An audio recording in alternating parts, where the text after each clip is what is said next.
Hi, my name is Ryan Millspa, and this is my Teams module presentation.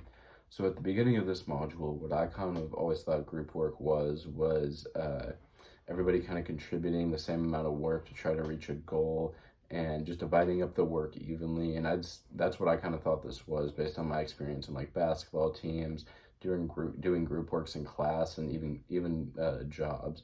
But I didn't really know about what goes into a team that makes it operate to its fullest potential, and how each person on the team has a critical role to play. And one of the first lessons that I took away from this module was how to be a good facilitator. And what a facilitator is one of my main jobs was to enhance team development by improving communication and the overall quality of work. And what really stood out to me in there is communication, and how everybody in the group should be on the same page and communicating.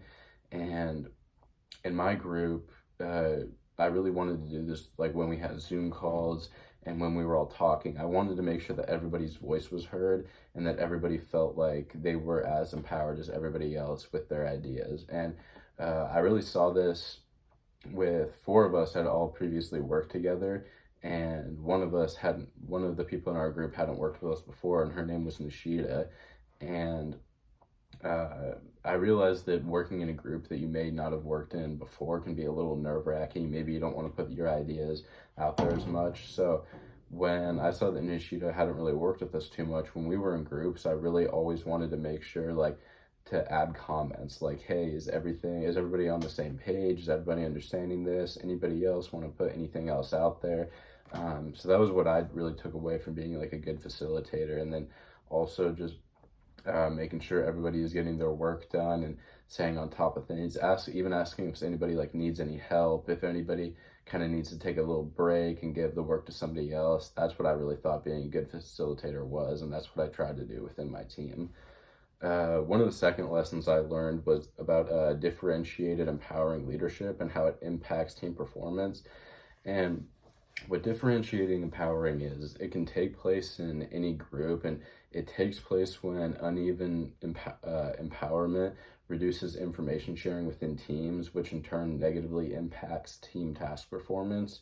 And I most commonly actually see this in in high school and college classes. And what I think that it really does negatively is it gives everybody that's in that group an unreal expectation for what they will be doing in the real world.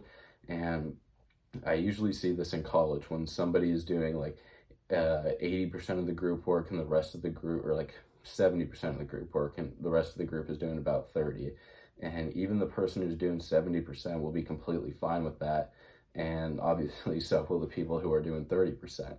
And in turn, you could still get a really good grade, but that's not what real world team working is. And those people who are doing 30% of the work will end up feeling less empowered, and their ideas could even feel less appreciated when trying to bring it up and trying to maybe do a little bit more work. And maybe the person doing most of the work will just tell them like, hey, I got this, it's okay, like we've been doing good on this before.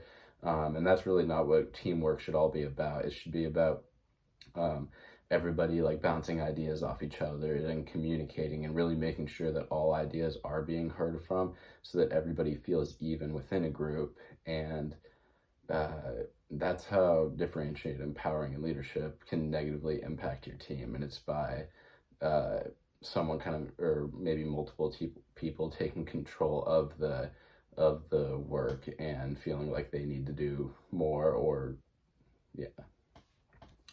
And what I also learned was to always value opinions in a group, especially when they are incorrect. And I believe that we did a reading, and I remember my key takeaway from the reading is that disagreements in a group can actually be a good thing, and in my opinion should be encouraged. And when nobody is challenging ideas or not many contributions are being made, it can affect the group's overall effectiveness and the group members' morale.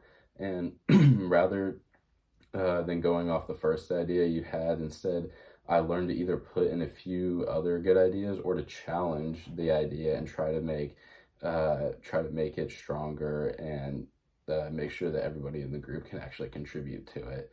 And this will also make everyone in the team feel like they're contributing the same amount. And even if the idea is automatically rejected by the rest of the group, at least another way of doing things was still brought up and looked at so that the person who brought it up can feel appreciated.